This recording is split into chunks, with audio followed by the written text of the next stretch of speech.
Mga kabayan, alam nyo namang sobrang mura na ng palay ngayon, umaabot na ng 8 pesos ang kilo, kaya kawawa talaga ang mga magsasaka. Ngayon lang ito nangyari, hindi malaman kung ano talaga ang dahilan kung bakit sobrang baba ng palay ngayon. Mayroon kasi nagsabi na may pumasok na 500,000 metric tons ng bigas na galing labas.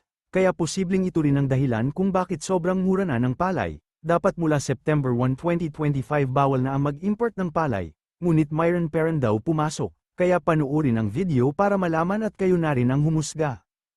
Iko-compute pa rin sa landed cost after mahinto yung I think executive order na inisyu ng presidente. Pero in spite of the issuance of executive order, may pumasok pa rin ng September 1 up to now na 500,000 metric tons. Sana malaman natin kung sino nag-import yung 500,000 metric tons na yun. Sinong importer?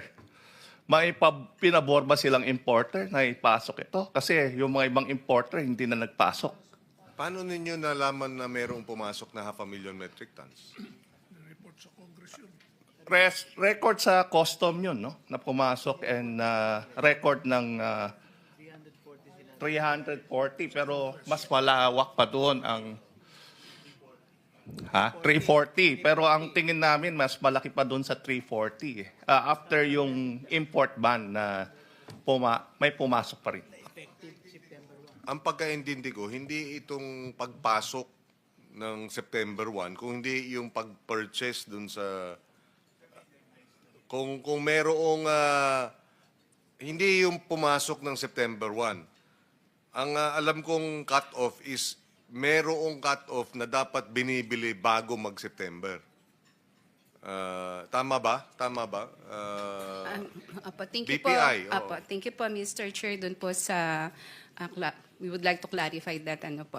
Kasi di po ba nagkaroon naman po tayo ng suspension ng milled rice importation for a period of 60 days starting September 1. So lahat naman po ng mga milled rice covered po by a valid SPSIC via bulk orders na nag-ship out po from the country of origin on or before August 30. Yun po yung must arrive on or before September 15. Pero So no in other issuance words, na po in other ng... words, Apo. on or before August 30 binili, di ba? Kahit na pumasok dito ng September 10, basta on or before August 30 na transact, Apo. basta papasok before September 15. Apo. Yun ang okay. Yes, go ahead. Mr. Chair, misinterpretation yan ng batas. No.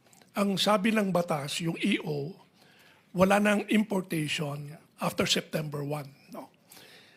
Importation from the point of view of customs happens when the shipment is within our territorial waters already. Tama, sir? No? Irrespective of when it left Vietnam, it's not yet an importation. The importation, the shipment becomes an importation when it reaches our territorial waters. And sinabi ng EO, no importation after September 1. So parang gumawa kayo ng bagong batas or definition ng importation. No? At saka, napakaliwanag yung sabi ni Presidente, we want to help the farmers. Pag umaani na sila, wala ng importation, binigyan pa nyo ng puwang na mag-import? Bakit naman? No? Bakit nyo pinaburan yung mga trader? Ang dami-dami na nga nilang pinasok. Okay. Hindi naman po, sir. Please refer to the chair, no, when you wish a question to be directed through the chair. Go ahead, Dr. Gabertan. Apo. Mr. Chair, ito po ay meron po kaming memorandum order. Ano po, noted naman po ng Secretary na nagsasabi nga po dito ng lahat po ng ating mga SPSIC na na-approve ano po, until August 31 po, ay pwede pong mag-arrive hanggang September 15. Basta po siya ay na-ship out from the country of origin. Prior to September. Opo. Prior to September 1 po. Okay. Dapat maaksyonan na ang ganitong problema. Kawawa ang mga magsasaka, Baka ibenta nila ang kanilang mga lupa at gawin na lang na subdivision ng mga developer. Kukulangan na ang bigas at gulay, magiging sobrang mahal na ang mga ito. Lalong maghihirap ang Pilipinas at marami ang magugutom. Kaya dapat masolusyonan na ito. Yun lang mga kabayan, maraming salamat sa time ninyo.